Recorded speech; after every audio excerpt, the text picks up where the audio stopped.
Flapjack. Thank you very much. I every once in a while I like to do some kind of movie trivia, movie history trivia, something like that. Let me go on and get everything started up here, and there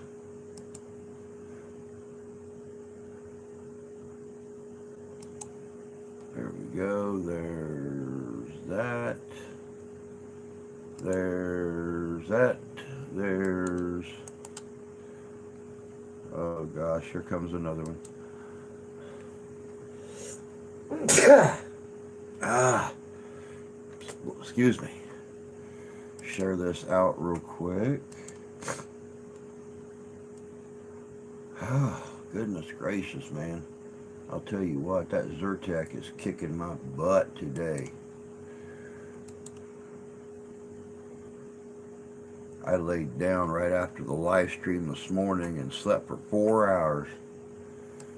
Don't even know what woke me up. But yeah, Flapjack, as I was saying, I every once in a while I love to do trivia, man. Movie trivia especially. And what better on here than monster movie trivia? Big Chuck, good to see ya. Caucasian, hey bud. Oh yeah, still sneezing, man. Still sneezing like you wouldn't believe. There's hand sanitizer and hand wipes. Right over by the door. Just gotta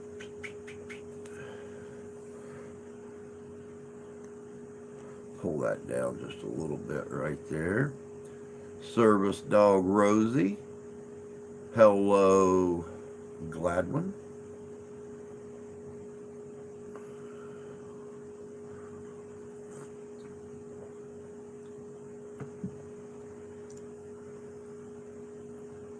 Being Gladwin soon from Tampa. Very cool, very cool.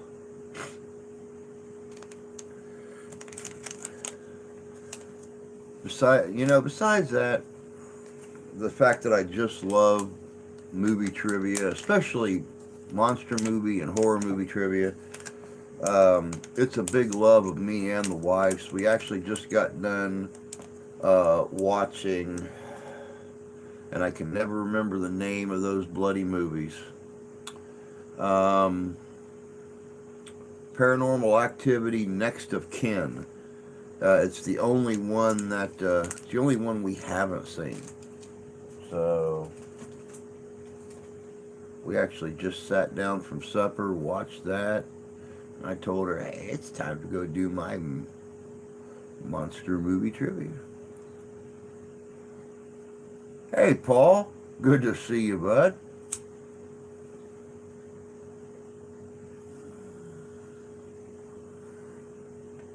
I'll be listening. That's how we say hi in Georgia, at you.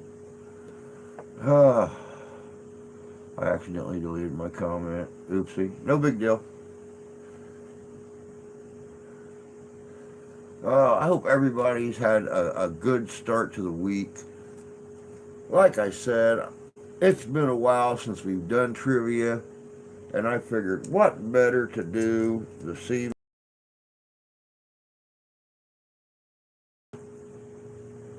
So I figure it's kind of fun.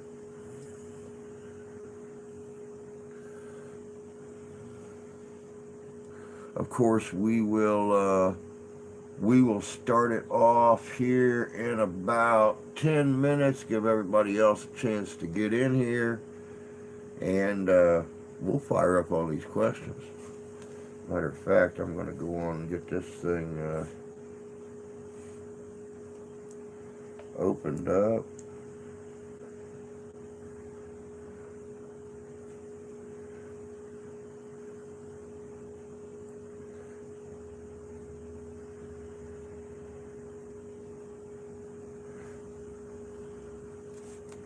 Hello, Big Chuck. Good to see you. I froze. I don't know why I froze. Everything's still Michigan trivia. I've actually never done just Michigan trivia because there's only a small handful um, in group from the Michigan area. I really honestly never done it. Also setting up group reaction format. Cool, cool.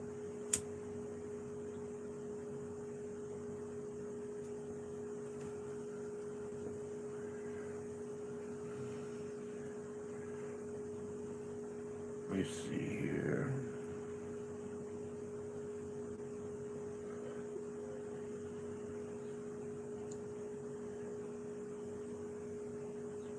Huh. Looks like it could be a very interesting evening. I didn't really read over a lot of these questions.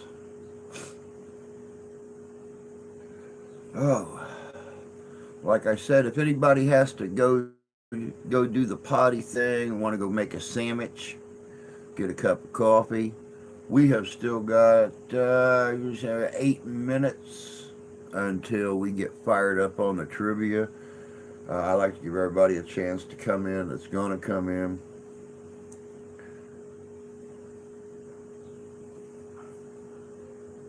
Oh man, I cannot wait till this weekend and the Norton House investigation. That is going to be epic. There is a lot of stuff that went on in that historic old home over in Benton Harbor, Michigan, and I think it's going to be a very interesting investigation. I don't study Michigan. I cook pork steaks.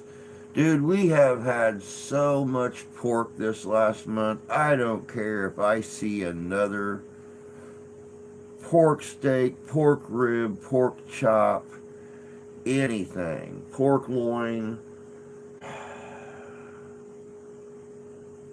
bacon, on the other hand, I have a hard time living without, so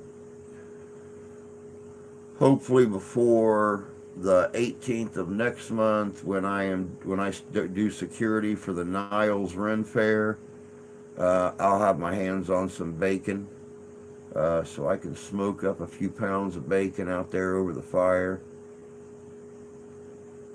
Nummy, nummy. Chicken and dumplings. I do love some homemade chicken and dumplings. I will tell you that.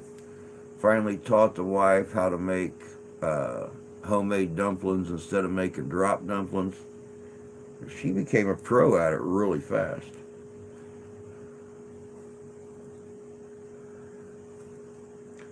I can't spell Michigan. That's a shame. Out of the 31 years on this earth, I only find limited history from maybe 1840s and up. No idea why. Because a lot of the history on Michigan, much like every place else, is constantly being changed.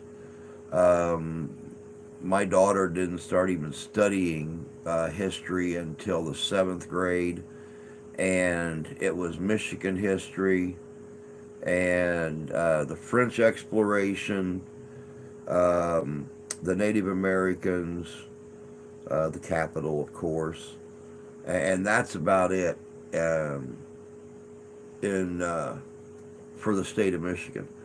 And believe you me, I raised 7 barrels of holy hell with the school. You know, we started studying history in the 4th grade, and we studied history all the way up to high school. And in high school, it quit being like a 30-minute thing every day, and it became a 2-hour thing every day. Well, every third day. Every third day we studied. We went to history class for like 2 or 2.5 hours. But we took like 8 different classes. So my school, why my school system was different back in the 80s and stuff, I don't know. But yeah, we rotated. So I don't understand it. Um, but, you know, what they did go over, they went over well. It was just way below the level the kids should have been on. And now she's in the 8th grade, and they aren't even studying American history now. So they're too busy studying world history to study American history. They're going to save that for high school. So hopefully I'll be able to start donning my funny clothes and going out and doing live presentations at the high school next year when she gets out there. I think graves get destroyed, stones, cement grave markers. Several of them actually do. Several of them do. I was actually watching a video today where a girl goes around and she cleans the old gravestones, digs them up out of the ground, sets stone underneath them, resets them. It's very, very cool watching her do it. The stuff that she uses eats all the ick and stuff off those gravestones over a period of a year, and within that year they usually go back to mostly white again. True history don't fit some agendas today. Oh, how true. Oh, how true. Homemade chicken and dumplings way better than, yeah, by far. By far. We had Heritage Week at my elementary school. I love history, but hate the standard history books. Went to a Christian non-denominational school. Till 6th grade, I was kicked out. Oh, wow. Hey, Ron. Good to see you. Yeah, I went to a generalized public school, and I'll tell you how bad it was back in the 80s when I was in school. I started doing living history reenactments right after I'd done my stint in the service. So you figure I graduated in 87, I was done with my service time by early 91. I started doing living history and ran across my history teacher at a War of 1812 event. And we sat down together and talked for probably 3.5 hours, and he actually started taking notes. He said sitting there talking to me reminded him of stuff that he hasn't taught in so long he had almost forgotten about it. So that's how bad it is. These teachers go to school in the 70s and early 80s to get their education, and then they go into the schools and start to teach, and the schools have such a limited subject curve that a lot of the things the teachers learn they don't even get to utilize.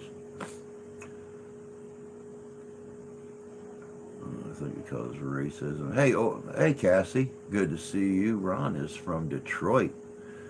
Very cool. We're hoping to get up there this year and do a couple investigations. I know that Danny with Southern Michigan Paranormals is trying to get us in the Masonic Temple where Mr. Mason jumped to his death up there in Detroit. We'd like to do Fort Wayne, but due to that television show that went to Fort Wayne a few years ago and broke the locks on a couple of rooms they weren't allowed to go into, but did anyway, a lot of those places, well, not a lot of those places, Fort Wayne in itself really don't want any more paranormal investigating going on. I think because the racism and protests may be stopping schools from American history topics, some may be conceived as racism. So sad. My dad majored in history. Wow. Yeah, it's very, very, it's very sad. But yeah, the schools have become so snowflakey the last few years that they don't even allow kids to write about doing reenactments and stuff anymore without putting so much black marker on all the no-no words. You know, battle, cannon, kill, Confederate, Union, war, gun, mortar, projectile, mini ball, lead ball, gunpowder. It pretty much looks like a UFO dossier from the Pentagon by the time it gets graded and gets back to the kids. So, Rosa grew up in St. Clair, Michigan. That would be cool. Saw my first killing in Detroit.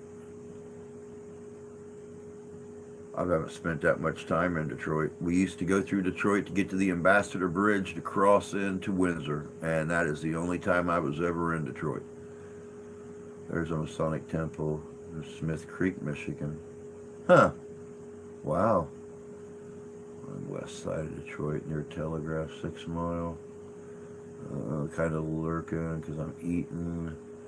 History cannot be racist. It's just fact. Exactly. Just writing the schools. I was just writing the schools and becoming snowflakes. But all right, guys, it is 7:17. We are going to go ahead and fire up on this monster movie trivia.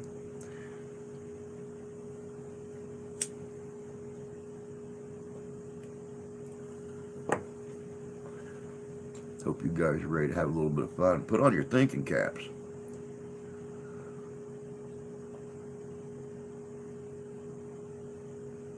You got it, Paulie. You got it. We're going to fire it up.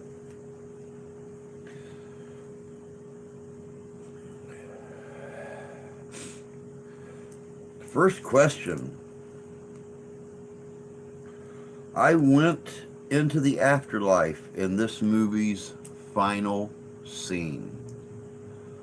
I went into the afterlife in this movie's final scene.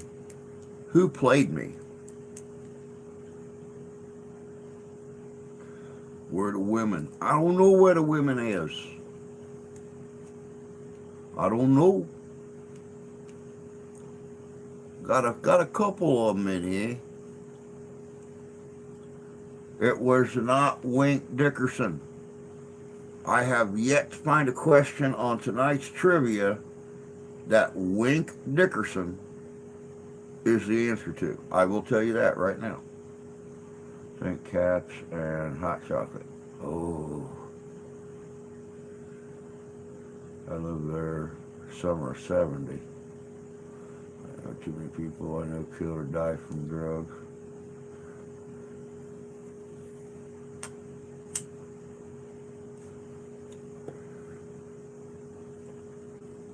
I went into the afterlife in the film's final scene. Who played me?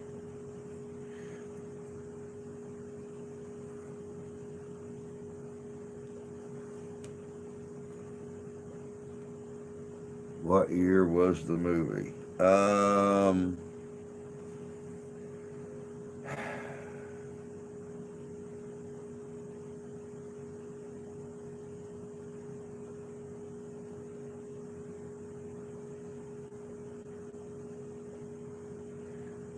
It doesn't say, but I'm here right now to tell you that I believe it is a 90s film.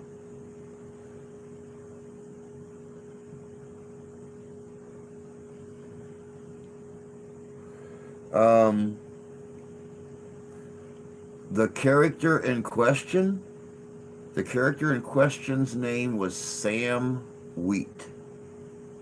Sam Wheat was the character in question. They're looking for the person that played Sam Wheat. Javier Bodame.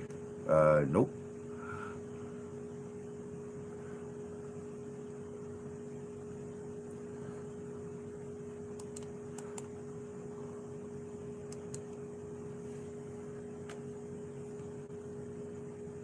Nope, Bruce Campbell did not play this character. The gentleman that played this character passed away on September 14th, 2009.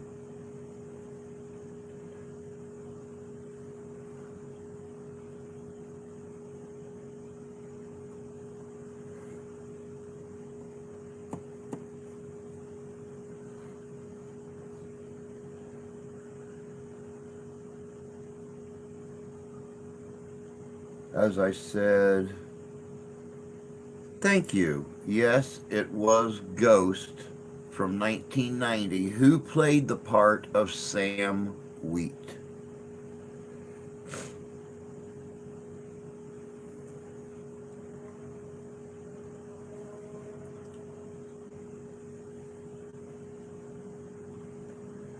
It was Patrick Swayze. Good job, Service Dog. It was Patrick Swayze. There is Big Chuck coming in second with it. It was Patrick Swayze.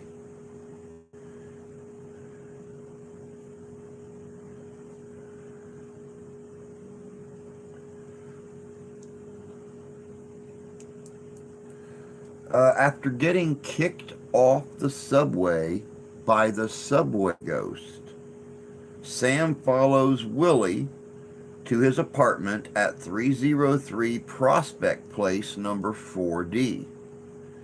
Just as Willie gets to the steps leading into the building, you see an old chair right next to them. What color was the upholstery in that chair?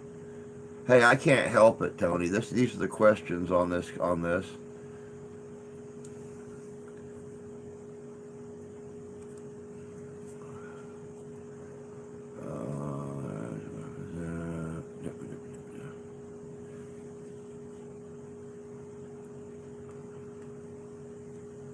Templar, good to see you, bud.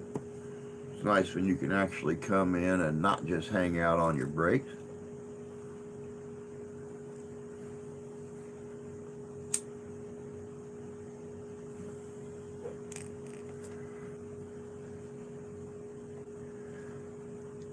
After getting kicked off the subway by the subway ghost, Sam follows Willie to his apartment at 303 Prospect Place, number 4D. Just as Willie gets to the steps leading into the building, you see an old chair right next to him. What colors are the upholstery? Two colors. One of them's already been mentioned.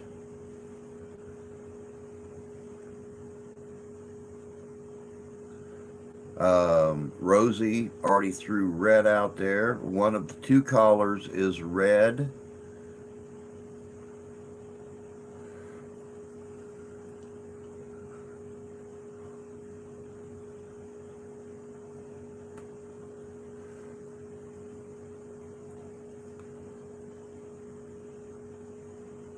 No, not blue. Good guess, though. You know, red and blue kind of go together.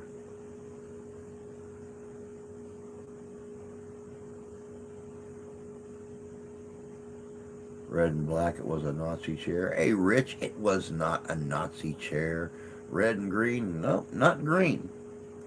Not green. But I actually thought about green myself. It's like, hey, they could have easily made that chair look like Freddy Krueger's sweater.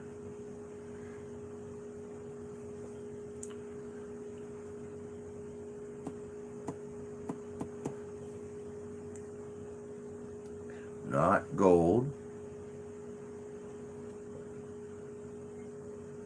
It was not red and black. The chair was actually red and white.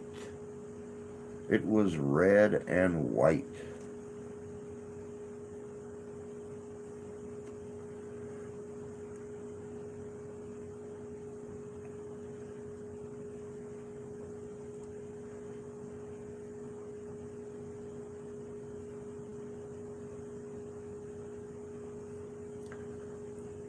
In the movie Ghost, how many people did we actually see die? In the movie Ghost, how many people did we actually see die?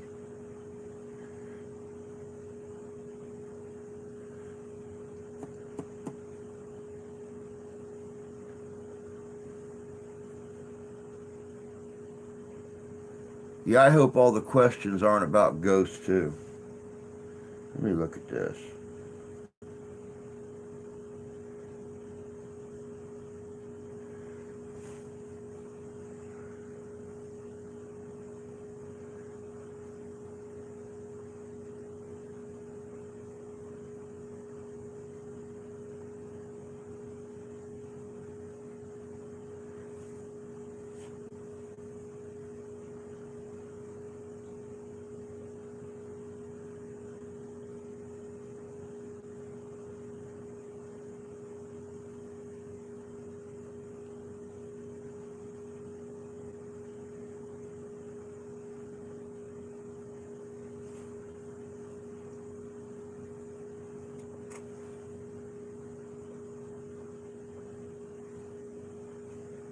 let's see here.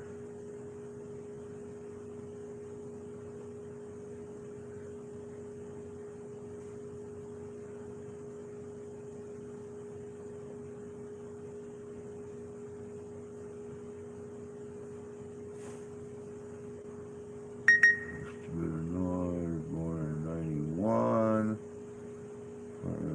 Dude gets killed in the window. No notice till I contacted the first ammo I got.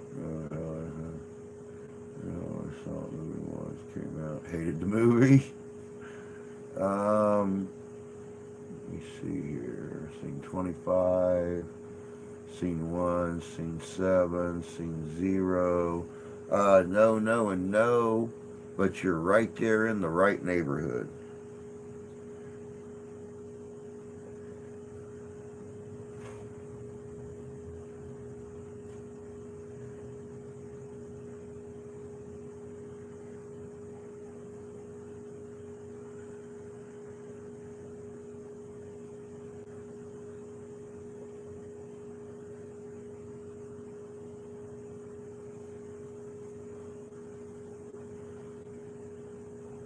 No, it was not 8, not 4, and not 2.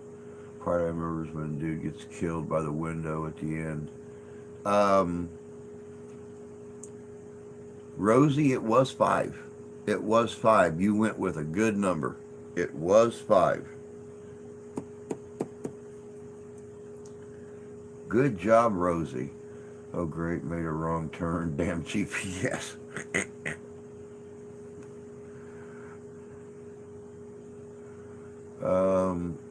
The dude that died at the window, or by the window at the end, was the 5th and final death in the film. Tony sounds like a scam with 22 ammo. I've never had issues with Brownells. Huh.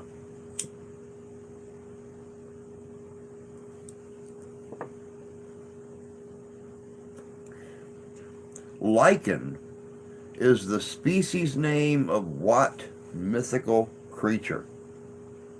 Lichen is the species name of what mythical creature?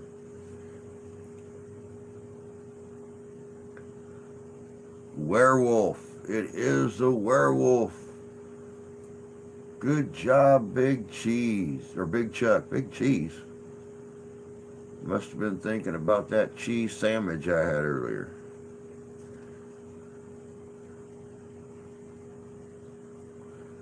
Illinois bullshit. Wow.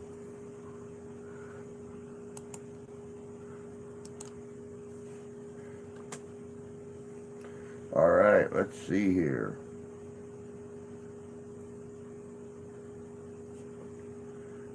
What were the names of the real-life body snatchers in 1820s Edinburgh?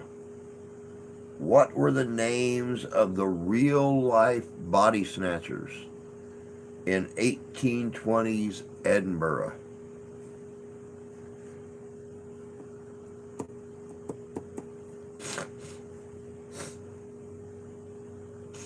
Oh, man. That Zyrtec has got me lightheaded as all get out, guys. I took that stuff before 7 o'clock this morning. And it is kicking my butt.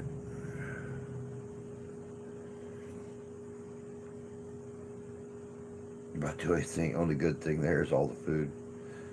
Come on, all you history buffs out there. What were the names of the real-life body snatchers hired by the college to get them cadavers to study on in 1820s Edinburgh?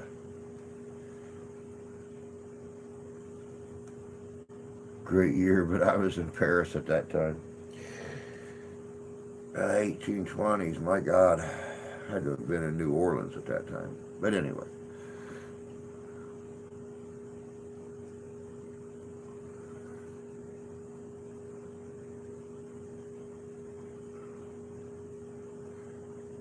There were two men that worked together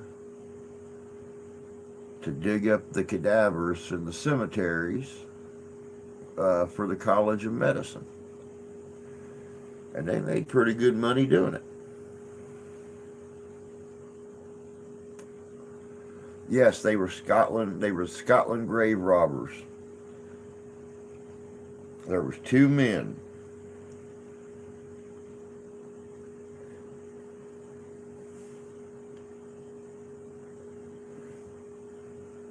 They made a movie about this starring a hobbit. It's a good movie, but I'll be damned if I can remember.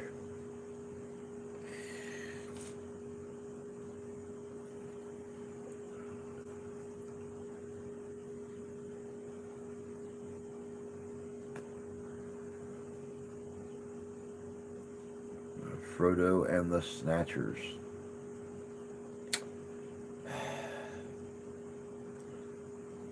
No.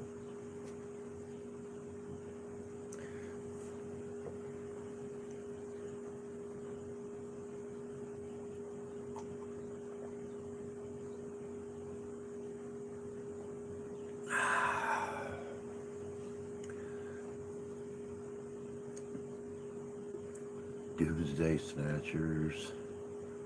It was Peregrine. Moving on, the 1820s Scottish body snatchers were named Burke and Hare. Burke and Hare.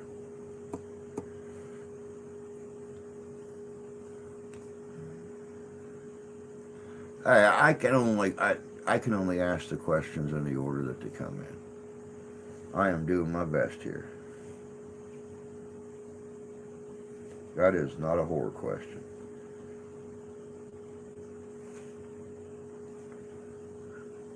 According to myth and legend, what is the creature, or what creature is the beast of Bodmin Moor? The beast of Bodmin Moor.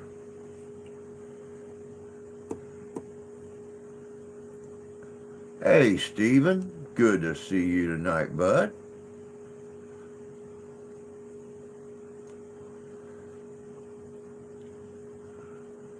According to myth and legend, what is the beast, or what creature is the beast of Bodmin Moor? Let me see here. Hellhound, Double Dog, Nancy Pelosi. That's actually probably the closest one. A Snallygaster. Hey, Joe. Good to see you, bud.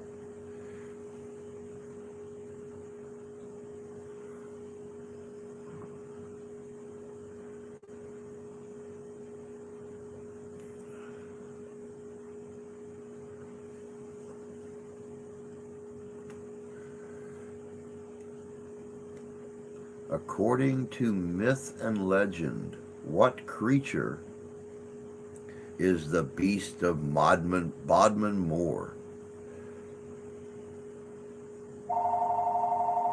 It is not a dog. It is a more devilish creature than that. One that stares into your eyes and sends you into the bowels of hell. Hold on a second. Let me get the phone.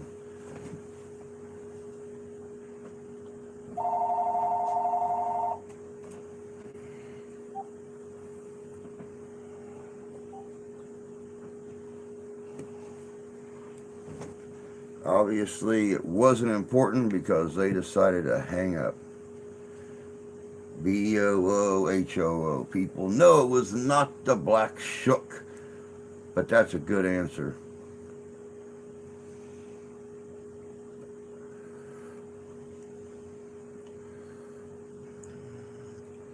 No, no, it actually isn't Nancy Pelosi, but it's very close to Nancy Pelosi. Nope, not a telemarketer.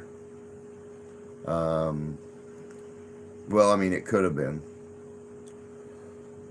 You know, they don't have hours they actually operate anymore. They'll call you at 2 o'clock in the morning.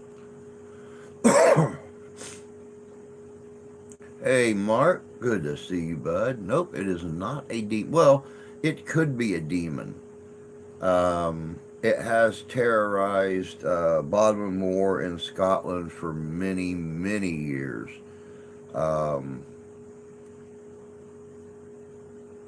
And always disappeared.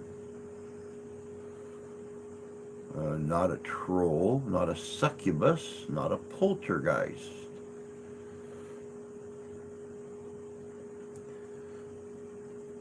Believe it or not, the beast of Bodmin Moor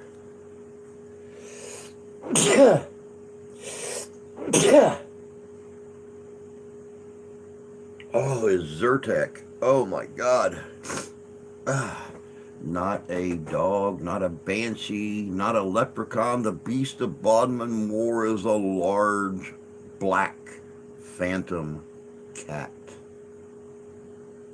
Yep, a wildcat. That is it. Oh, now here's one right up that alley with a previous answer. In UK folklore, what is the black shook?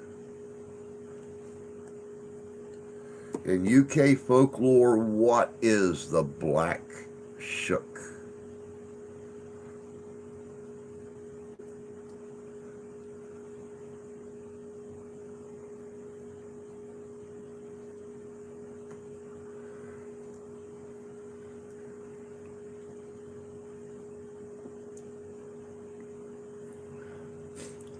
The black shook is death. I think they're asking more, what shape does it take?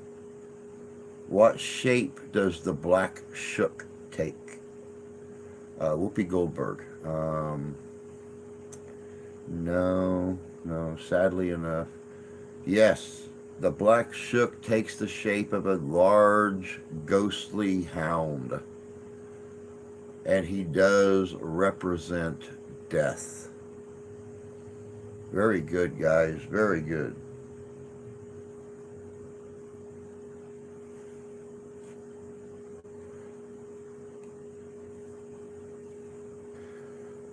Which dog-like vampiric creatures were first allegedly spotted in the areas of southwestern United States in 1995? What dog-like vampiric creatures was first allegedly spotted in the areas of the southwestern? Yes, Big Chuck, it was the chupacabra. The chupacabra.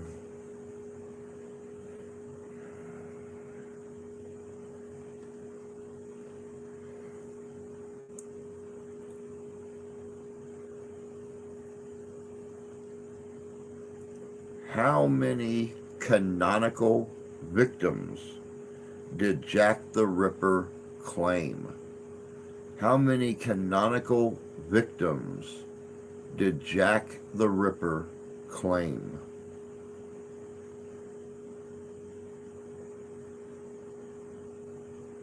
I translated it to English. Rich has got it, guys. Rich has got it. Jack the Ripper only claimed 5 lives. He only claimed 5 lives. Rich got it. Chuck pulled it up. Booyah. There you go. 5 lives.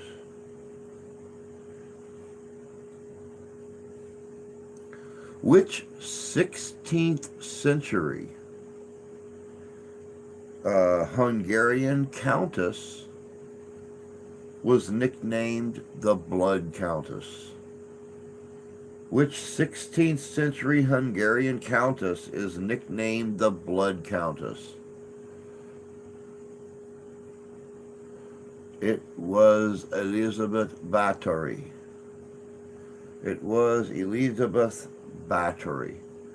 Do you know why she was called the Blood Countess?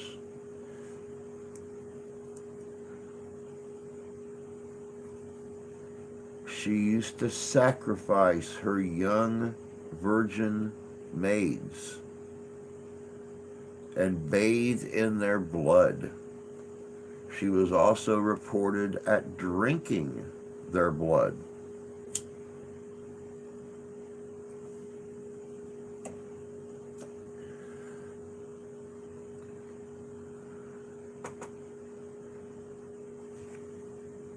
Yep, according to legend, she never aged.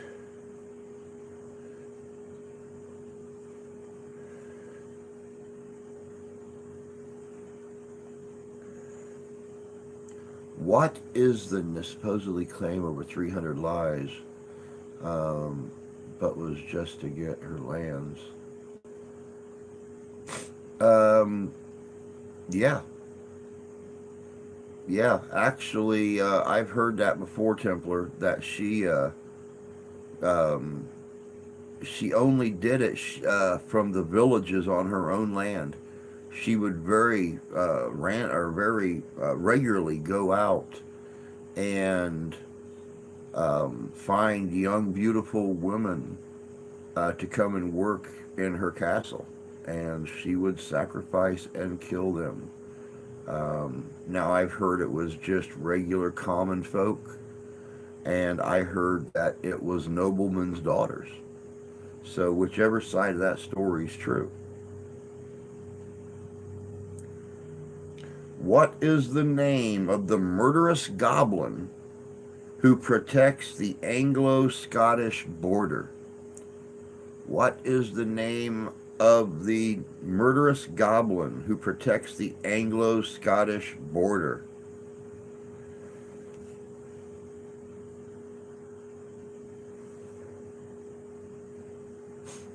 Bob. Nope, it is not Bob.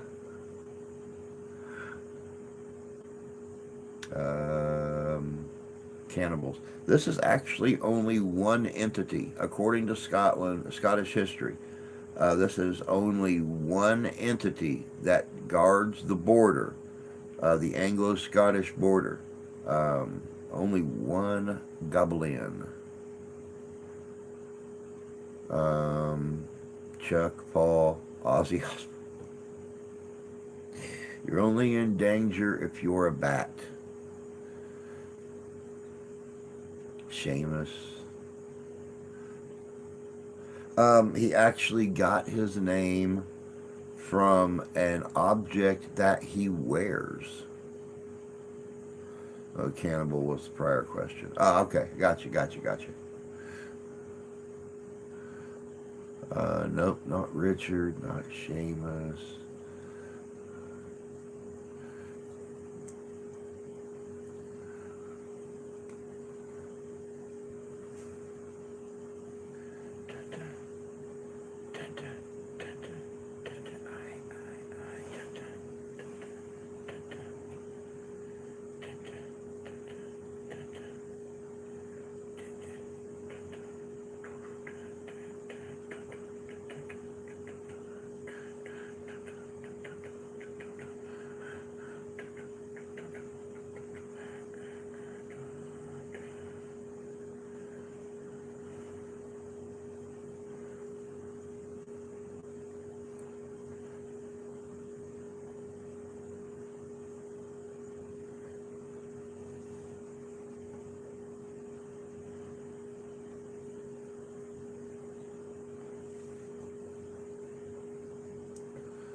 Repeat the question, please. According to Scottish lore, what is the name of the goblin-like creature who guards the Anglo-Scottish border?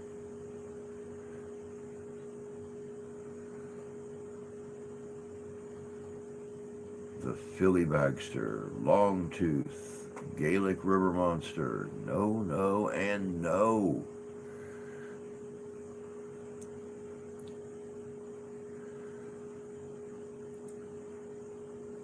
It was not Sean Connery.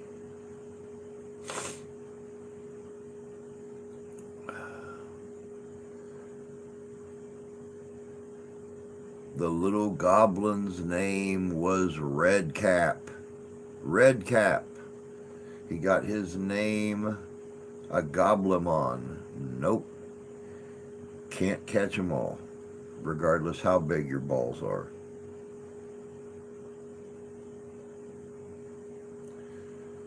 Who was the first female monster to appear in a movie? Who was the first female monster to appear in a movie?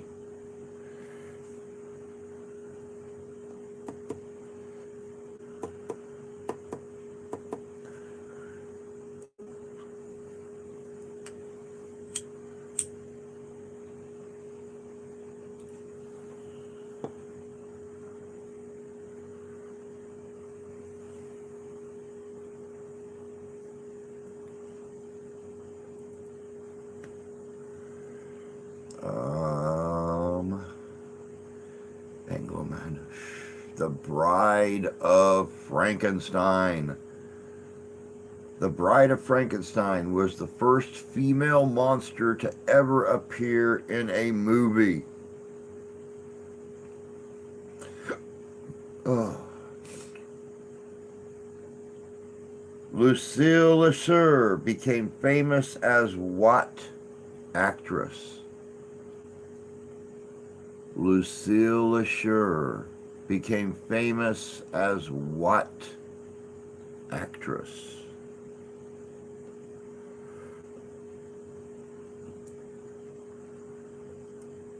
Really? My computer, and I wish I could show you guys, just put down by the weather. It just put a picture of the sun and a little blue arrow beside it, saying the sun's going down. I'd like to know where this computer's getting its information, because the sun ain't been up all damn day here in Michigan. It's been overcast all day. Lucille Lacheur became famous as what actress? Let me see here. Damn tablet screwed up. I don't have balls, so... Ooh. That's bullshit. Lucy was baby killer in Dracula. Elsa Lancaster. Shrek's Fiona. Elvira.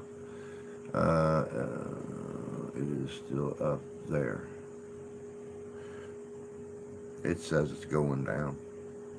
And well, that's that way. And I have no window to look out of. Mine points at a privacy fence on a driveway. I have to get off, but I'll be back in a bit. All right, Rosie. Sounds good. We can't wait to see you again. Lucille Lacheur became famous as what actress? They're asking for the name that she went by in Hollywood. Lucille Lacheur. Once voted one of the most beautiful women in Hollywood. Oh, you kind of went behind the clouds? Nah, it's probably still there. Can't see it, but it's probably still there. Not Jamie Lee Curtis. However, she did have the same first and last name initials as Jamie Lee Curtis. Not Janet Leigh or Janet Leigh.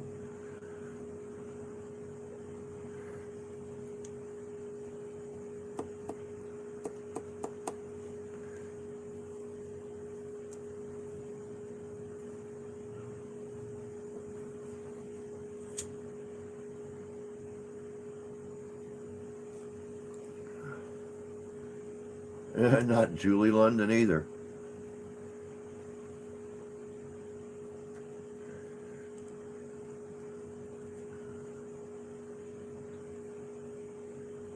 Chuck said the daughter, so I went with the mother.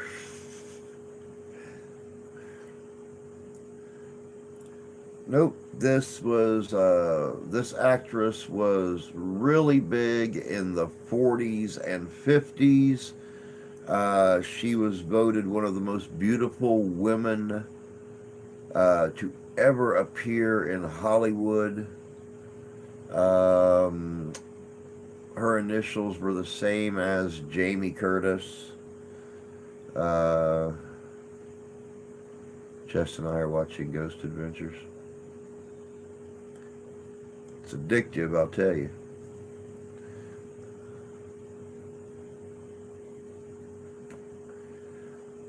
This woman also had long black hair. And of course, with a name like Lucille Lesher, she was actually French in origin.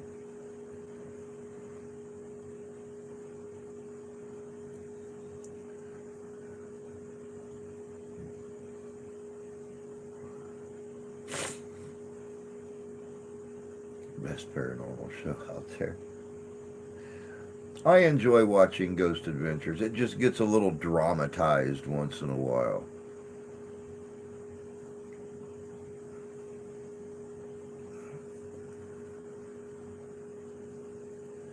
Most beautiful woman to be in the movies was Ingrid Bergman.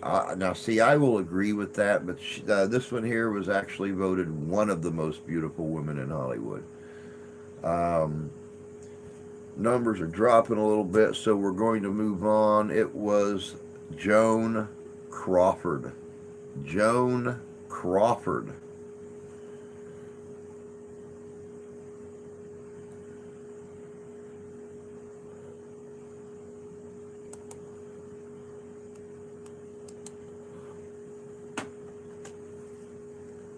What horror movie classic?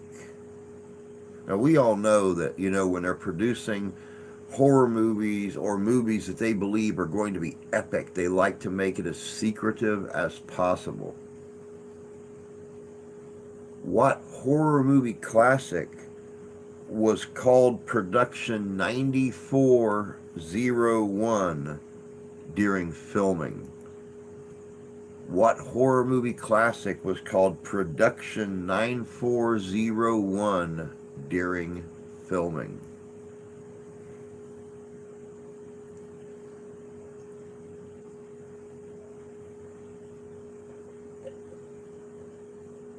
Yes, Joe, it was Psycho. It was Psycho.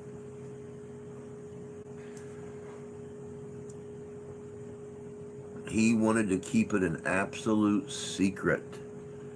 So that is all they called it by until filming was over, was Production 9401. All right, Tony. She's a horror in herself. You have a good day, bud. Have a good evening. We'll catch you later.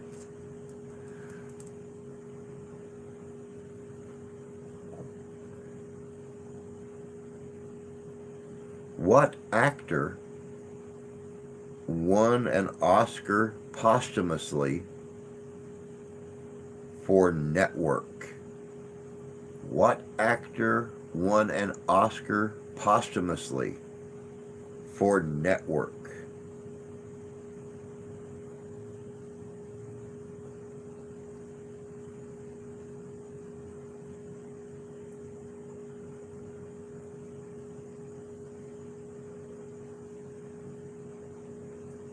It was not Albert Finney. Good guess, though.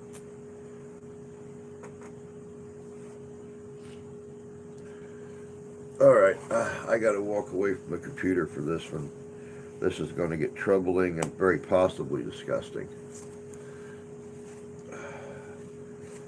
You'll still hear it, but you don't got to see it. Oh, dear God.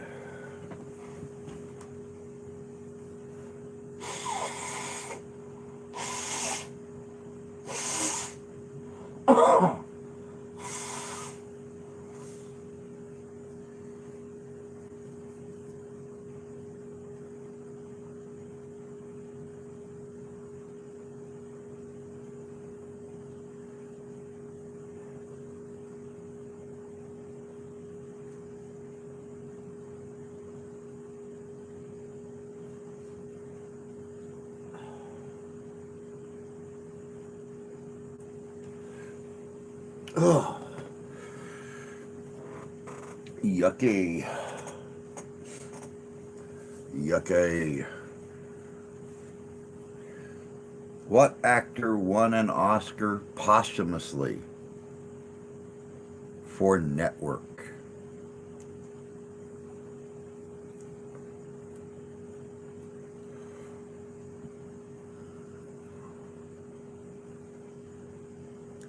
I've never seen Network. I wouldn't expect you to, know the people that were in it then. It was Peter Finch. It was Peter Finch. He won his Oscar after he passed away. It was Peter Finch. Good job, Rich.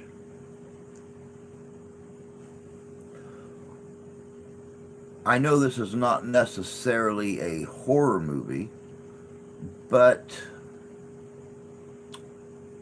let's just say certain aspects of the film were quite horrific.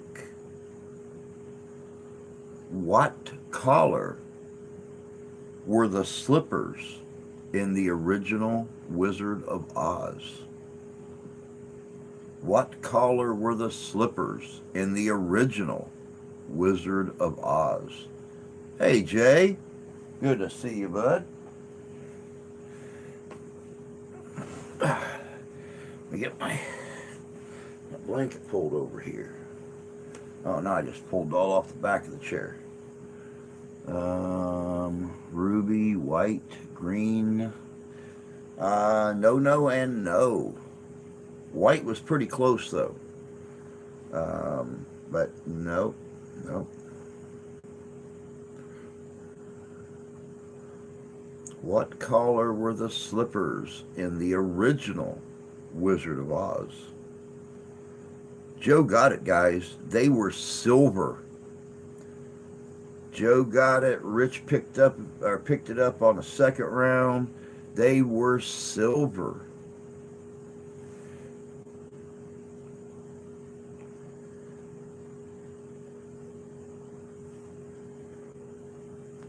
Good job, guys. Which director directed the movie of Ray Bradbury's Fahrenheit 451? Which director directed the movie of Ray Bradbury's Fahrenheit 451?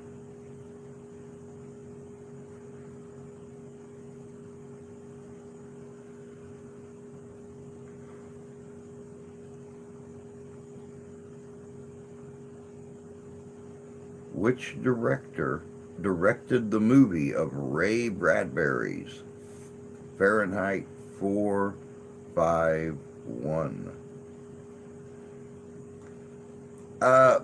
Chuck, I am guessing that they're categorizing it as sci-fi horror, because all of the questions in this trivia list are supposed to be horror movie related. So I'm guessing they categorize that as a sci-fi horror.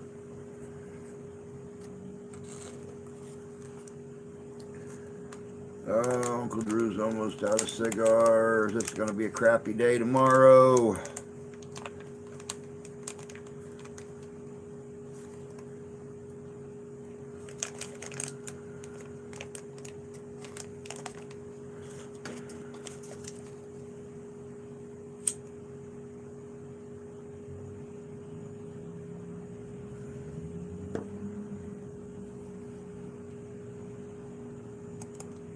If you would like to help Uncle Drew get some cigars, there's a way to do it. That way, when I'm making tomorrow's video, I'm not chewing on this microphone or power line coming out of an outlet somewhere. Which director directed the movie of Ray Bradbury's Fahrenheit 451? I will tell you right now, it was a French director. It was a French director. It was not Stanley Kubrick. It was a French director.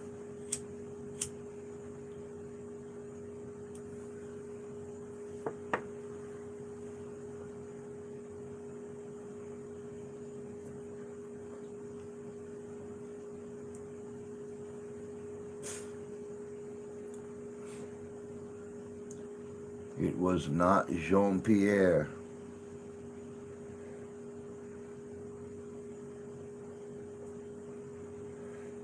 Which director directed the movie of Ray Bradbury's Fahrenheit 451? It was not Pepe Le Pew. He only acted French. He was actually from California.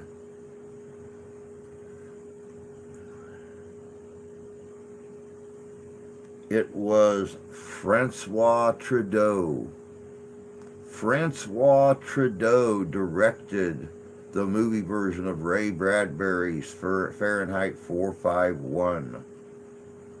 Francois Trudeau.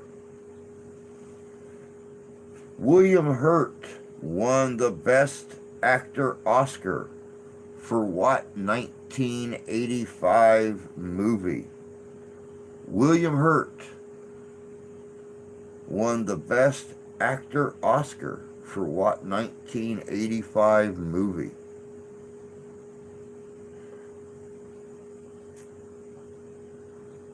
That was my next guess. Brilliant minds think alike, Chuck.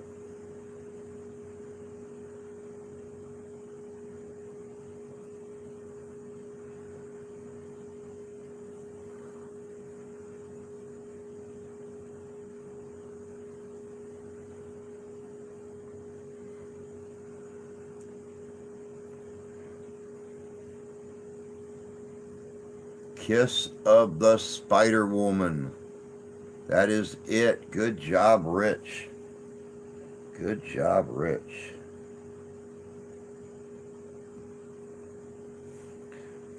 In the first two Jaws films, what was the police chief's name?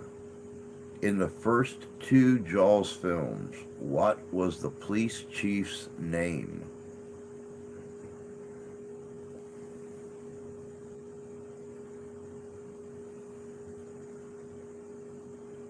It was Brody. Good job, Chuck. Good job, Rich. It was Martin Brody.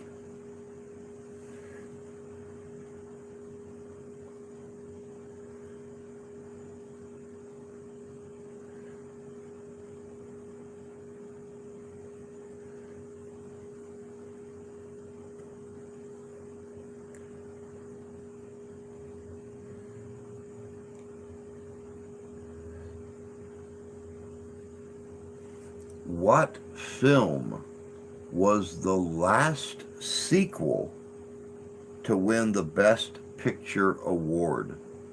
What film was the last sequel to win the Best Picture award?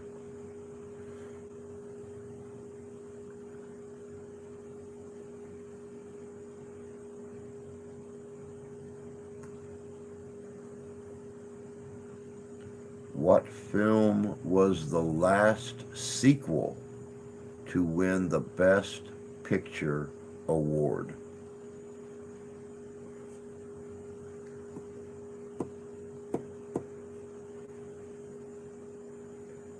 It was not 2010: A Space Odyssey. Good guess, though.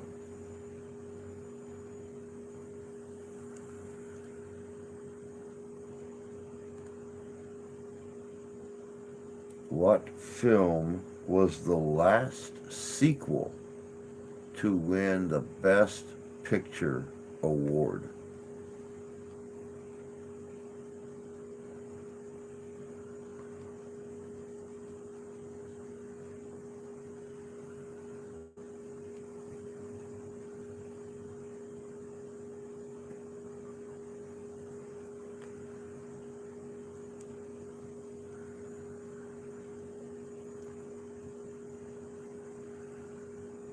I will give you a hint. It has to do with quiet sweaters.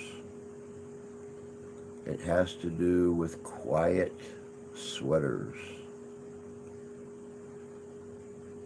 If you can make sense out of that hint, you are a far better person than I.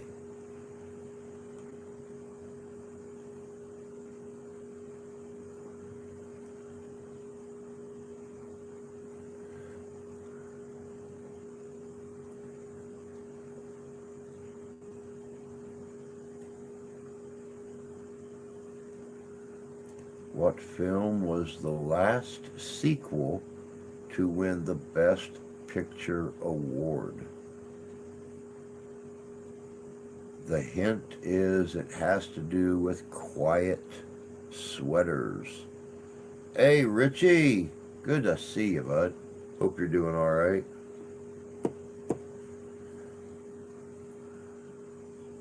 It was Silence of the Lambs. Good job, Rich.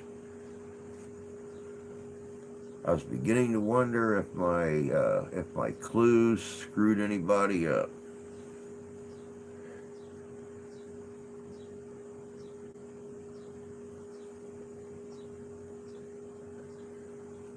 In South Dakota, I was thinking sweaters. We doing trivia? Yes. Yeah, we're doing trivia tonight. In South Dakota, what is illegal to be shown in movies? In South Dakota, what is illegal to be shown in movies?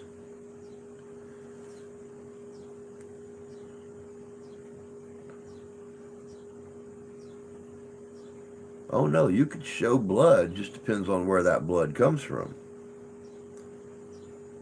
Yeah, you can show smoking in those movies. In South Dakota, what is illegal to be shown in movies? Nope, same-sex kiss is even good. Oh, you can show all the boobies you want to.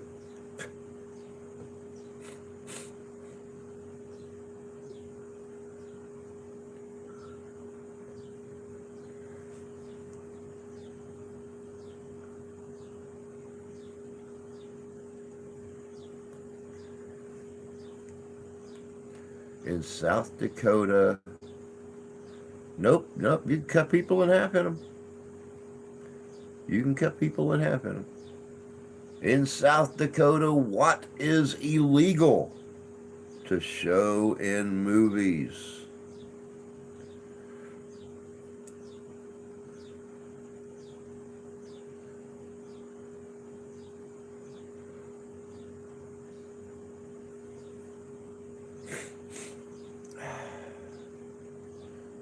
No, you can show couples in bed. They could even be humping.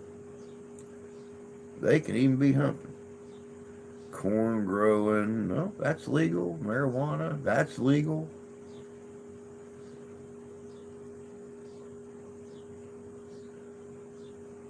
It has to do with violence against a certain group of people. It has to do with violence against a certain group of people.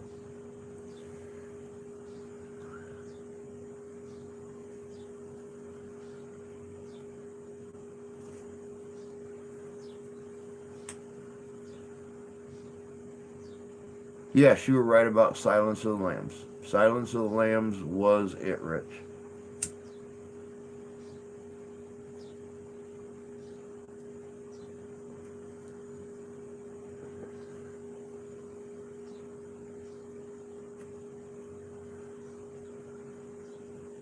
In South Dakota, it is illegal to show what in movies?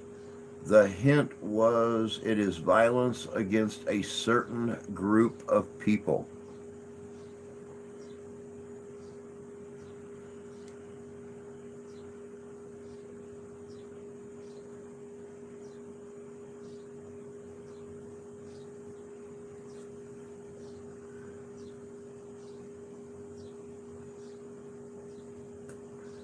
You are right, Richie. You are correct. You cannot, it is illegal in South Dakota to show a movie that contains police officers being beaten. That is it, bud. Good job.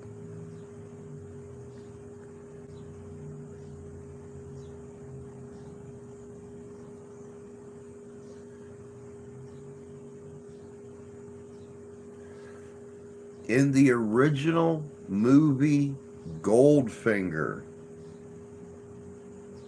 yeah, they couldn't show RoboCop in South Dakota. In the original movie Goldfinger, what was the name of the actress painted gold? In the original movie Goldfinger, what was the name of the actress that got painted gold? Also illegal to fall asleep in a cheese factory. How could you ever fall asleep in a cheese factory? Watching cheese being made has to be one of the most exciting pastimes imaginable. I just don't get it. I don't understand how anybody could fall asleep watching cheese be made.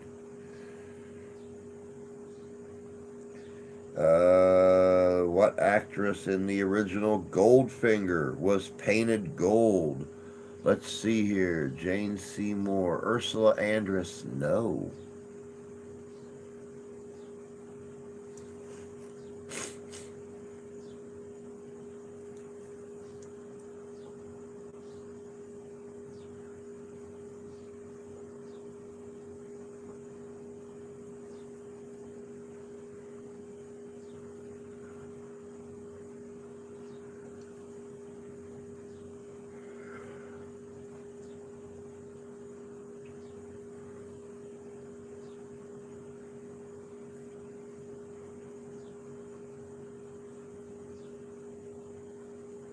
In the original Goldfinger, what was the name of the actress that was painted gold?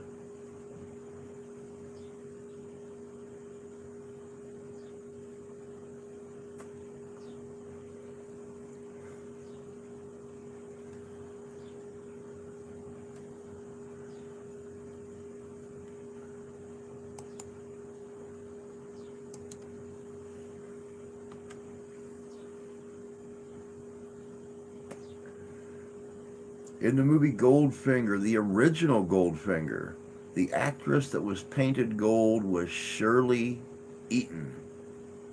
Shirley Eaton was the golden girl laying there on the bed.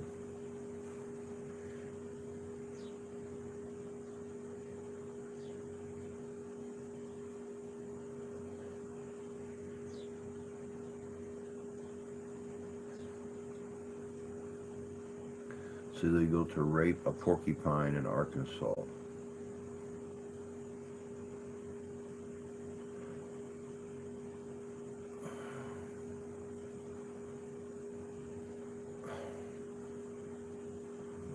Who's pricking who in that scenario? That's my question. Who's giving who the prick? Bruce Willis.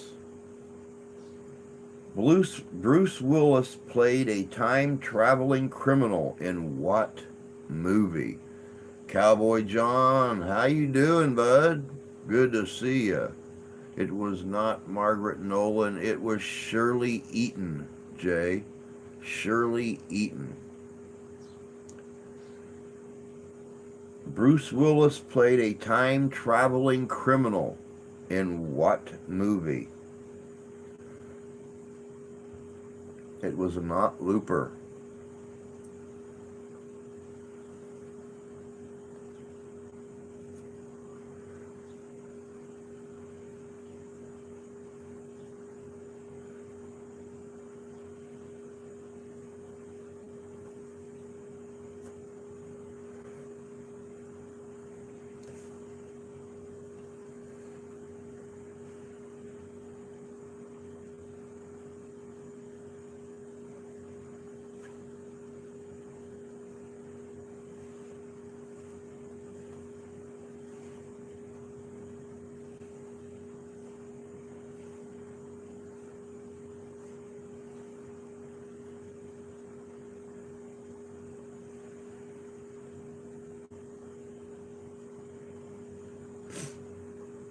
It was 12 monkeys.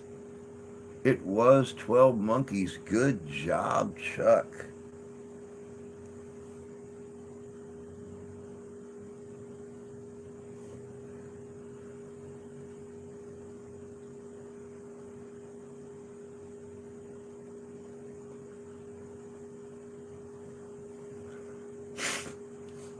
Hey, Beth. Good to see you.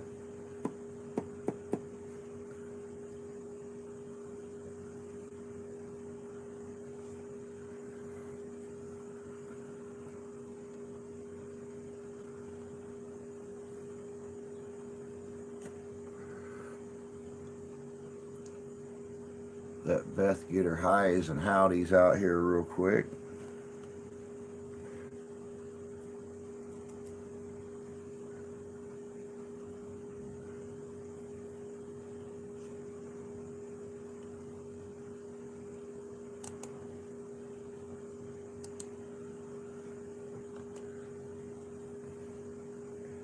What was the monster in the 1954 horror movie Them?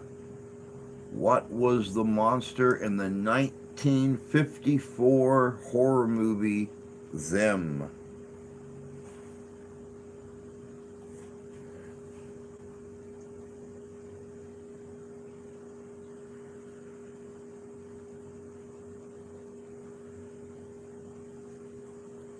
It was ants.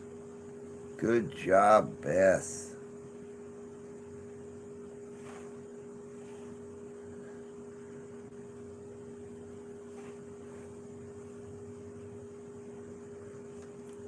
Which Stephen King story was turned into a terrifying 1976 Brian De Palma film? Oh, I see Chuck got that first. Good job, Chuck and Beth. I'm sorry about that, Chuck. I didn't mean to overlook you.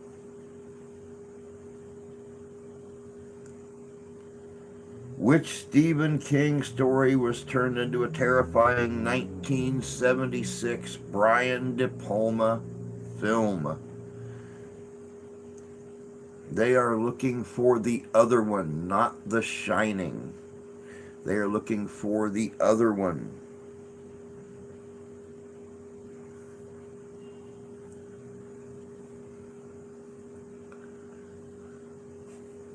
You guys think on that one for a second. I have to make a run to the potty room. I will be back.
Let me see here. I'm drawing blanks tonight. Maybe Salem's Lot. What was the question? Uh, which terrifying 1976 Brian De Palma film?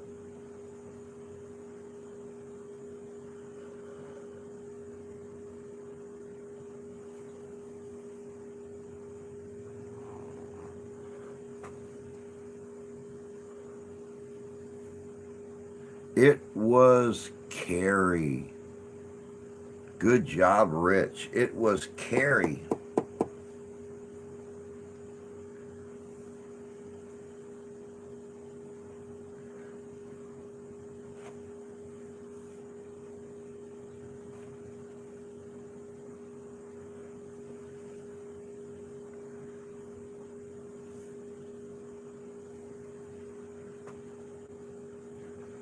This vampire flick is a silent film from the 1920s.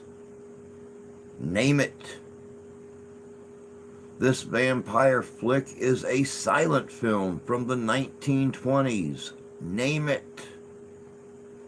Nosferatu. Good job, Rich. Rich is on fire with his movie trivia tonight. Look at him. There's Chuck rolling in there with it. Good job, guys.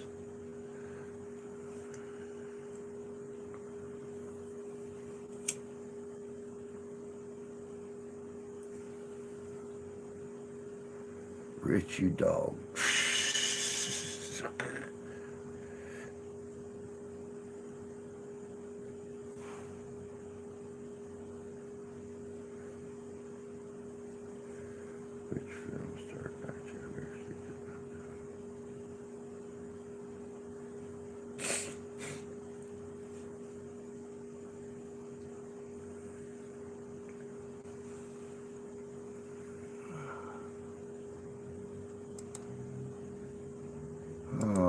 Okay, let's get all these little emails to quit popping up over my chat area here so I can see what in the world's going on.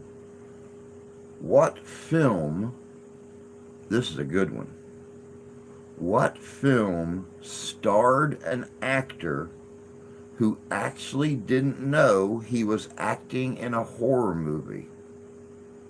What film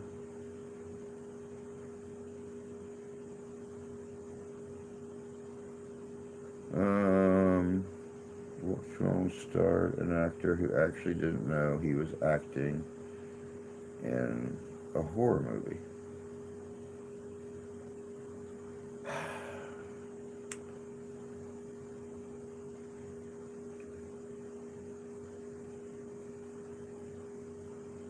They worded this question wrong, guys. Give me just a second to get this right. What film star acted in a horror movie? God, how can I do this? My God, I hate it when they mess up the question. They said what film starred an actor who actually did not know he was acting in a horror movie, but then they want his name. It's what film star acted, thank you, Beth. Yes, it was Danny Lloyd.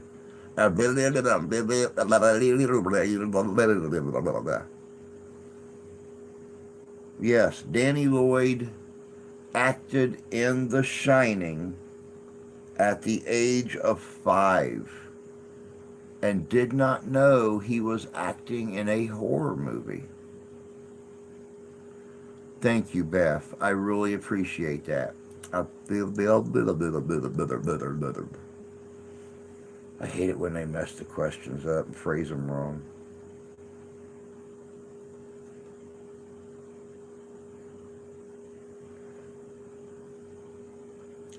What was almost the title of the Friday the 13th movie franchise? What was almost the title of the Friday the 13th movie franchise? The Estes method was invented at the Stanley Hotel. And I do love doing the Estes method. Since we started doing that at the bookstore in Dewaljack, Michigan last year, that has very, very quickly become one of my favorite methods of paranormal communication. Hey, Brooklyn. Good to see you, love. Hope you're doing well out there in the Big Apple.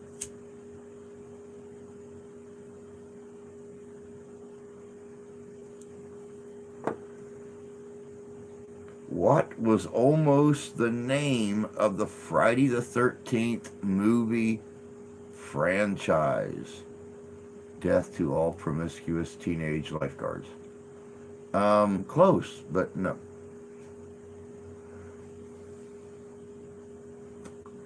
not mass killer.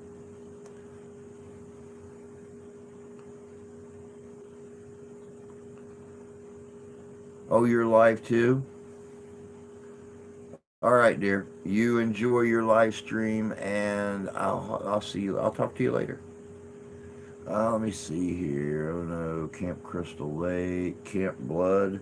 Um, that was actually part of what was going to be the original title. That's good, Chuck. That was actually all right, Brooke. Sounds good. Sounds good. Can't wait. Spinning and oh, Blaine. Hey, bud. Friday the 14th. No, no. Not only no, but no. What was almost the name of the Friday the 13th movie franchise?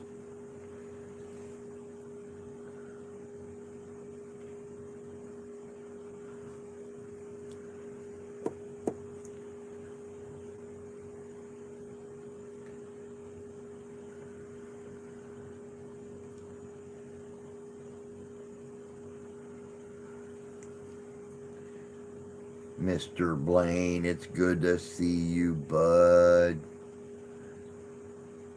You work so much, hardly ever get to see you anymore. What do you mean, no? Next question.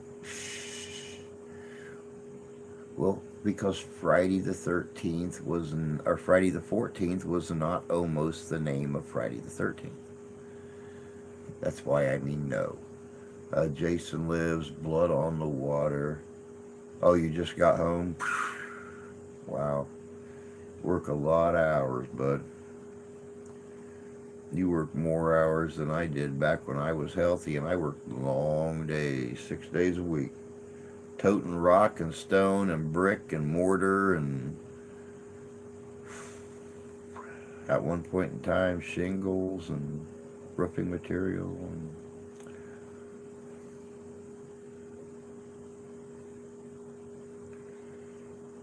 what was almost the name of the Friday the 13th movie franchise. I wish they would have made the sequel to Jason X. I wanted to see if he survived re-entry. That would have been cool, quite honestly.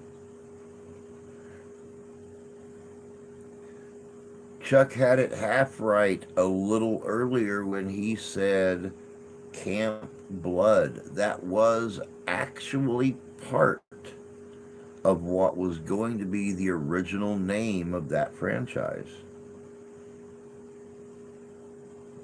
But it was something about Camp Blood that finalized that whole title. Then they decided against it because, well,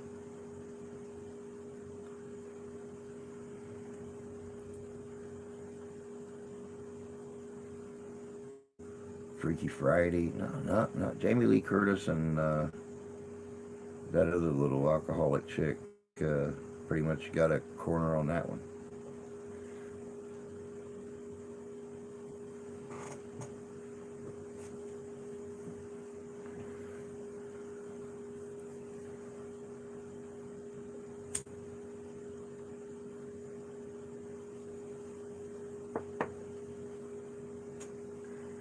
No, it actually kept the name Crystal Lake. It actually kept the name Crystal Lake in the original movie. Originally, it was going to be called Camp Blood. And,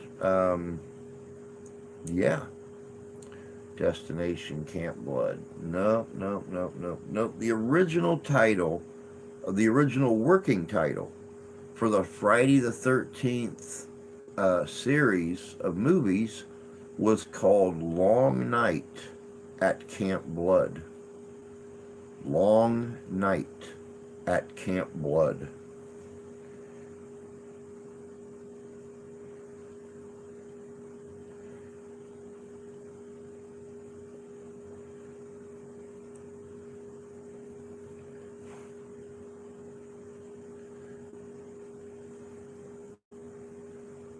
How many people died in the movie The Babadook? How many people died in the movie The Babadook? I wouldn't go to a camp named that. Neither would I. Oh Lord, I'm gonna flop with that title.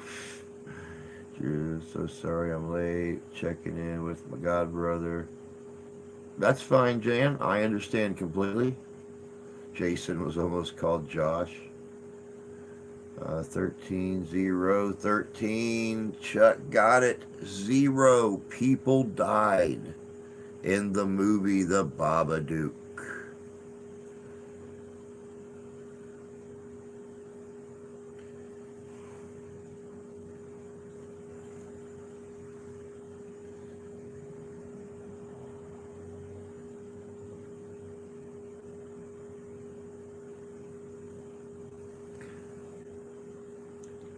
How did they shoot the creepy walk of Samara in The Ring?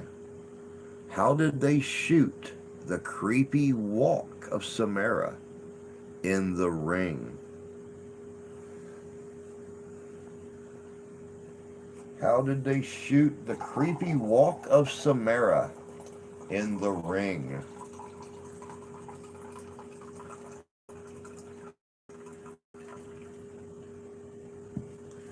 With a gun? Nope. And it was not stop motion. A lot of people thought it was stop motion photography, but it wasn't. How did they shoot the creepy walk of Samara in The Ring?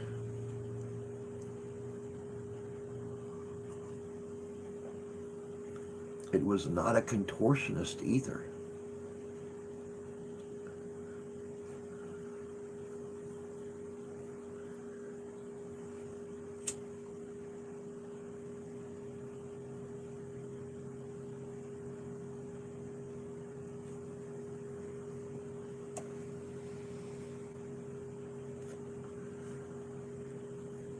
How did they shoot the creepy walk of Samara in The Ring?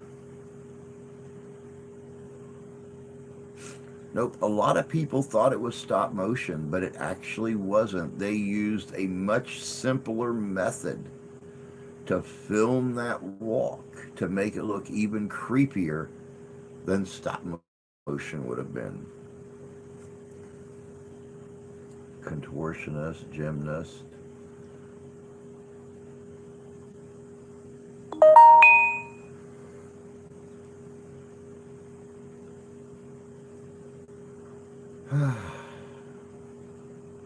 It was not puppetry.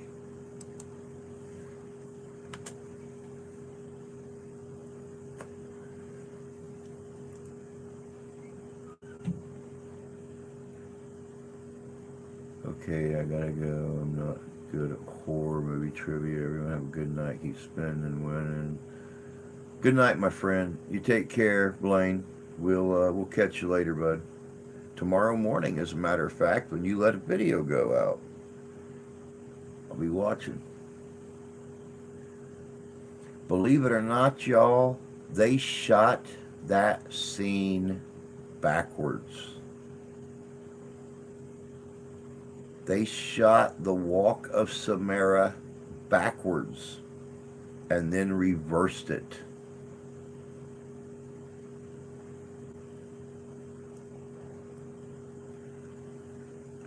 The creepy walk was one of the things that made Samara Morgan so scary, was that jerky walk that she done, but all they did was had her walk it backwards, then reversed it. Hey, Connie, good to see you, dear. Now, I just seen a thing on the news earlier today that said the fires were all under control and were being put out. Was the news lying?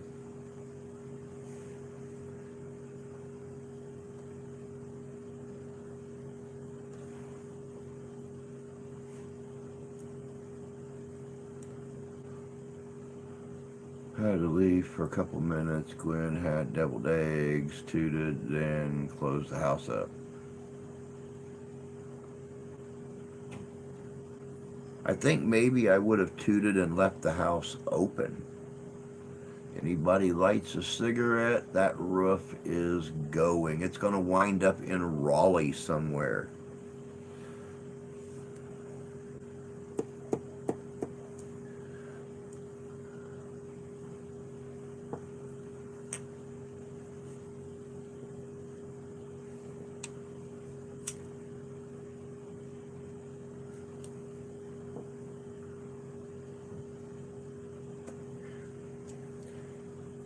How many people associated with The Exorcist died during production? How many people associated with The Exorcist died during production? How many people associated with The Exorcist died during production? We got a 3. We got a 2. More than that.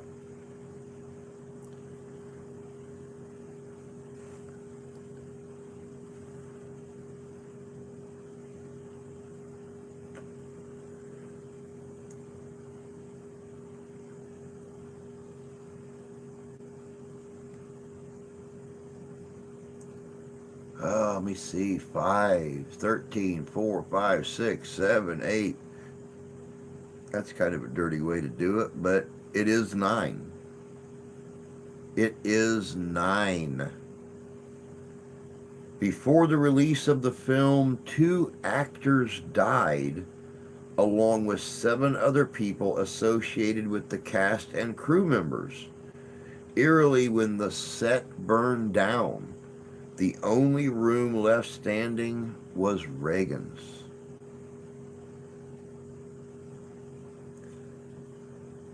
How's that for some eerie shit right there?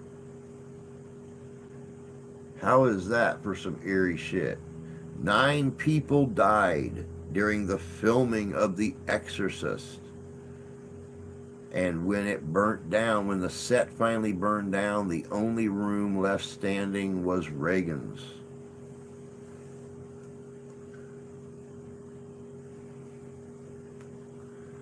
Consider that movie as a drama comedy. Well, Hollywood thinks it's a horror film, so we'll let Hollywood believe whatever they want to believe. That movie is really creepy, and I do enjoy it, so... Still today, I enjoy it. I just watched it the other day again.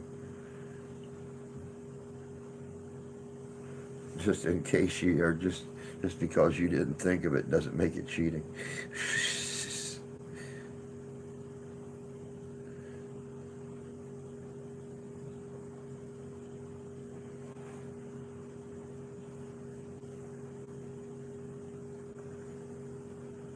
What film featured the tagline, "A ghost story for the minimum wage"? What film featured the tagline, "A ghost story for the minimum wage"?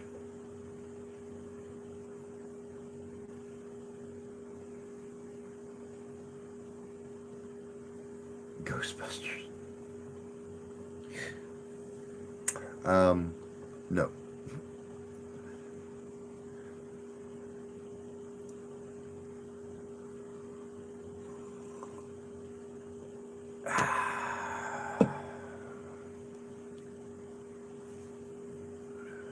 Here we go again.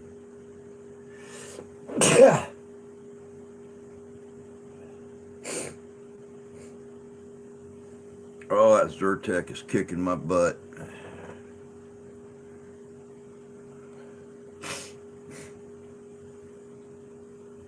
Casper the Friendly goes, "No, thank you, Jan. I appreciate that, love." The Innkeepers. The Innkeepers. That is it, Beth. Good job. Paranormal Activity. We actually just watched Paranormal Activity Next of Kin right before I started the live stream. That's what the wife and I were watching while we were eating dinner. Was Next of Kin, the newest one in the franchise. I've always been a fan of the lost footage films. Actually, me and Tommy Tombstone were talking about doing a lost footage film. Just something a lot more frightening than most of them we see out there. We'll see. It was The Innkeepers.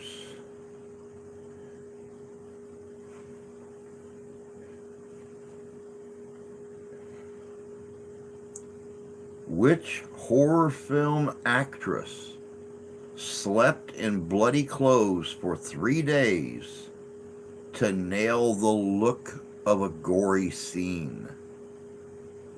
Which horror film actress slept in bloody clothes for 3 days just to nail the look of a gory scene? If I was using Google, it wouldn't be a question.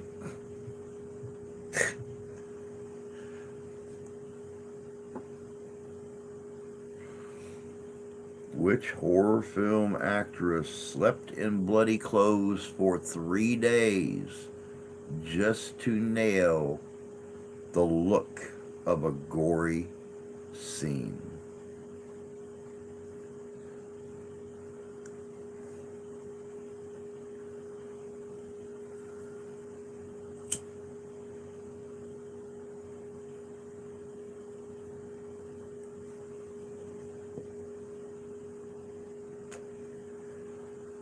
It was not Linda What's-Her-Name or Adrienne Barbeau.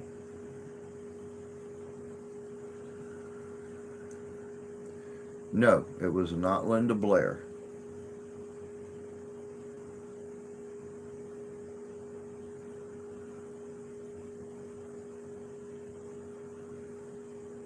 Not Jamie Lee Curtis. Which horror film actress slept in bloody clothes for 3 days just to nail this look of a gory scene? It was Sissy Spacek. It was Sissy Spacek in Carrie. Slept in her outfit for 3 days just to nail that look down. Good job, Rich.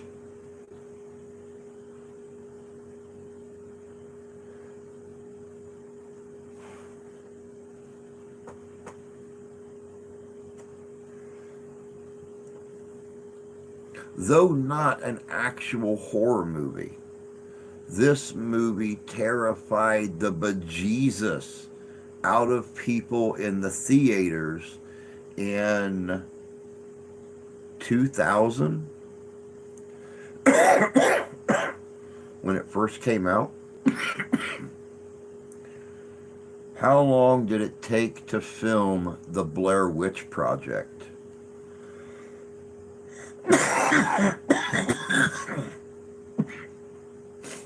Got all that mucus and stuff running down the back of my throat again. Zyrtec will kick your butt, folks, especially when you don't take a lot of pills.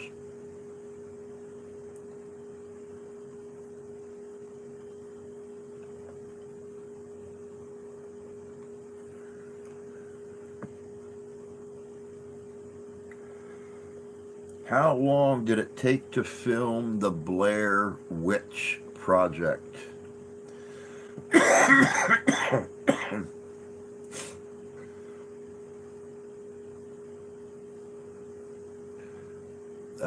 Nope, not 3 years, not 10 days, believe it or not. Even less than that. That was a lame, scary movie and a lie. All found footage films are lies. All found footage films were lies. Blair Witch was the very first movie to start the genre of found footage films.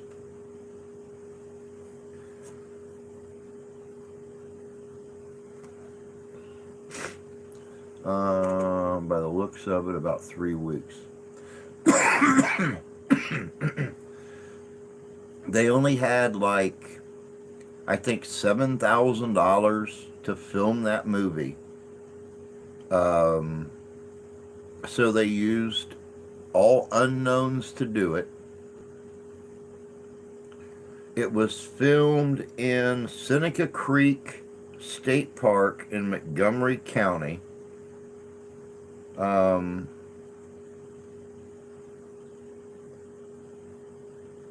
But it was found footage film. Like when, this footage was found by police at such and such a day, here is the footage. And where it's not actually produced as a movie. Everybody supposedly died at the end of it, and the cameras and stuff just sat there and drained of power, and they found them when they went out looking for the kids. And there's all kinds of, believe it or not, the paranormal, damn it, Paranormal Activity movies are all considered found footage films because everybody died at the end.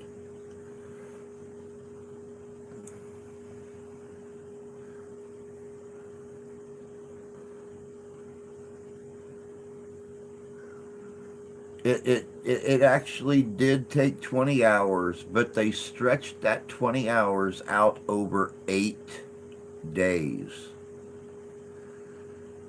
They stretched that 20 hours out over 8 days. So there you go. It took 8 days, 20 hours to film the Blair Witch Project, which is exactly what they wanted to do. They wanted to do it in a week. They did it in 8 days, 20 hours.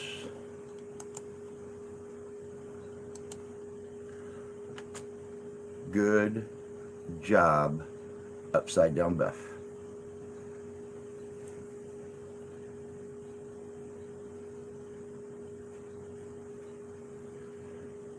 Now, we all know this one.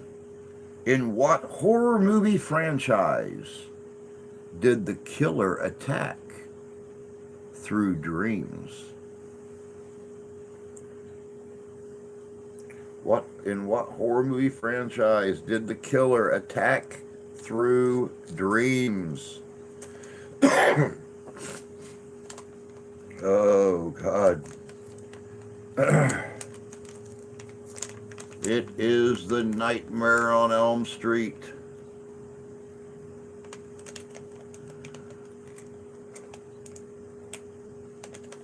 Where's Sean? Where's Sean? There's Sean. Hey, Sean. Hope you're doing good tonight, buddy.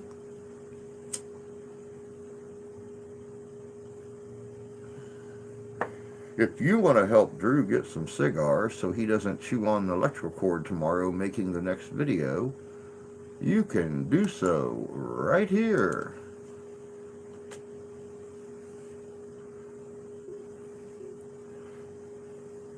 Also because they ordered me a case this month and I didn't have the money to buy a case of cigars. So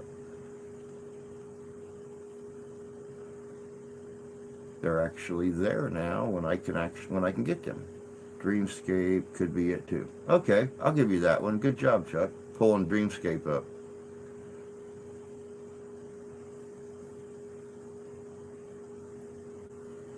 Friday the 13th.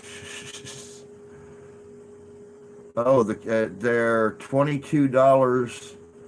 $22 a box, $23 a box, and there's 12 boxes to a case. So, yeah.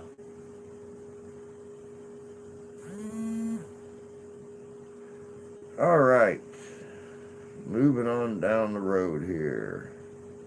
Ooh, this is fun horror movie trivia.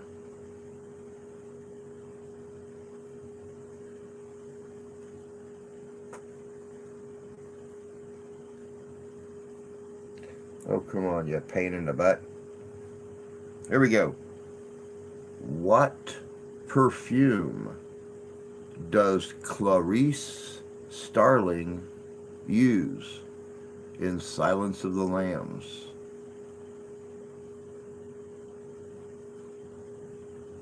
What perfume does Clarice Starling wear in Silence of the Lambs? Thank you, Jan. I appreciate that, dear. Forgotten. No.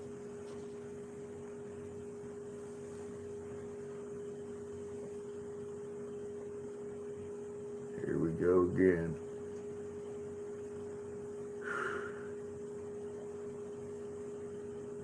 Go away. Go away.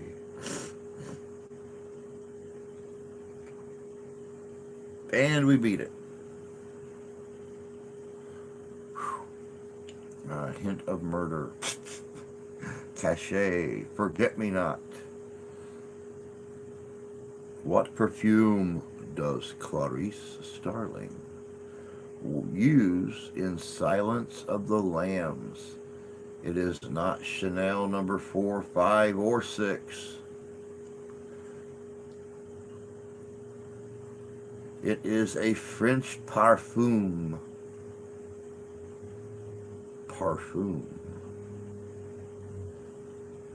Named L'air du Temps. L'air du Temps. Ode to a Cannibal.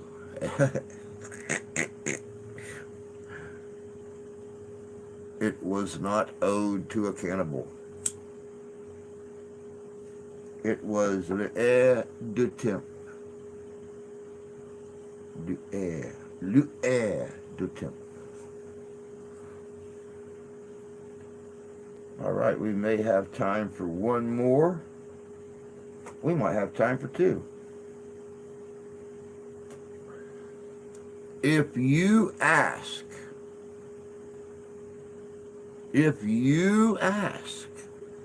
25 horror film actors and actresses this question, 24 of the 25 will give you the same answer.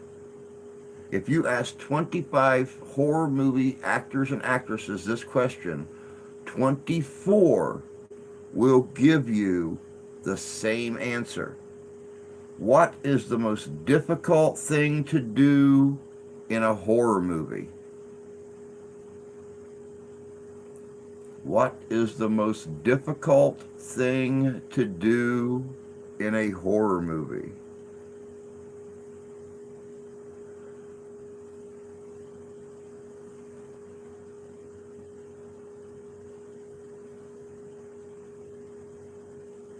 Everybody's going with Scream.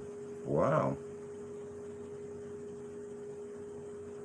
Rich says Scream. Beth says Scream. Templar says Scream.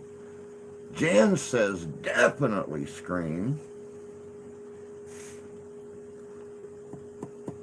Chuck says be serious. Terry says, hey, Terry. Terry says, oh, Bunny said die.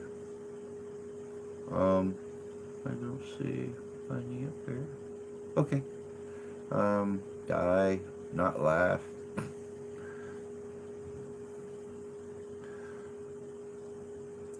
Believe it or not, 24 of them will tell you the hardest part of making a horror movie is to run without tripping. Run without tripping.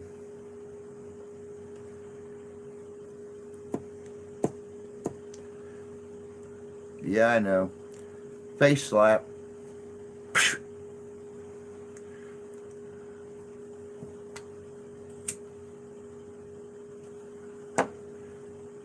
You know, screw it. We're fitting in one more.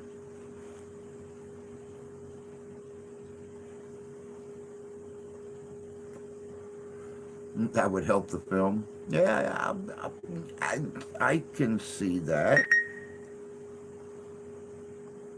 I can see that. And the last question, how much screen time does Freddy Krueger get in the first Nightmare on Elm Street movie? How much screen time does Freddy Krueger get in the very first Nightmare on Elm Street movie?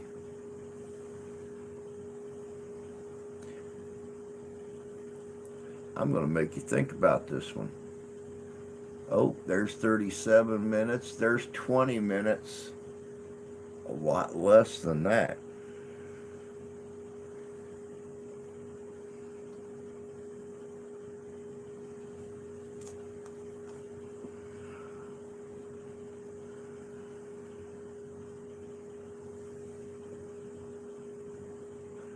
Not much. A day total, 5 minutes, 2 minutes, 4 minutes, 15 minutes. Believe it or not, guys, Terry is the closest so far without going over.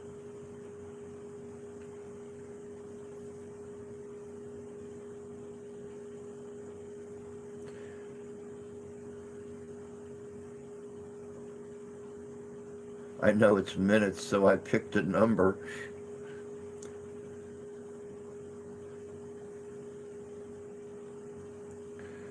Rich says 6. Shane, and my buddy Shane. Not seen Shane in a while. Good to see Shane. Freddie's my favorite. Freddie was always my favorite growing up. Freddie was always my favorite growing up. And believe you me, if I could find the sweater, I would do Freddy Krueger for Halloween. Only because when I take my daughter out trick-or-treating. Only because Freddie was always my favorite. Templar got it right, guys. Actually, let me look at this. Beth got it right, then Templar got it right. Robert Englund only got 7 minutes of screen time as Freddy in the very first Nightmare on Elm Street movie. 7 minutes out of almost a 2-hour film.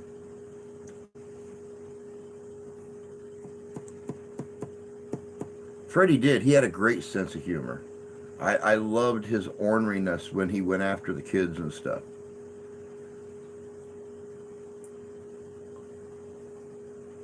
You know, the licking phone thing and all the other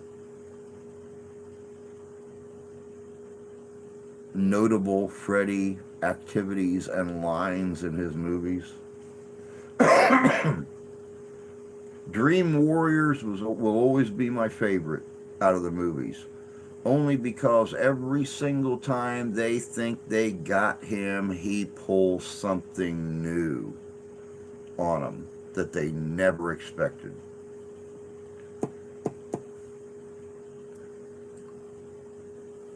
But that's it for tonight, guys. That is our first horror movie trivia, I believe, for the new year.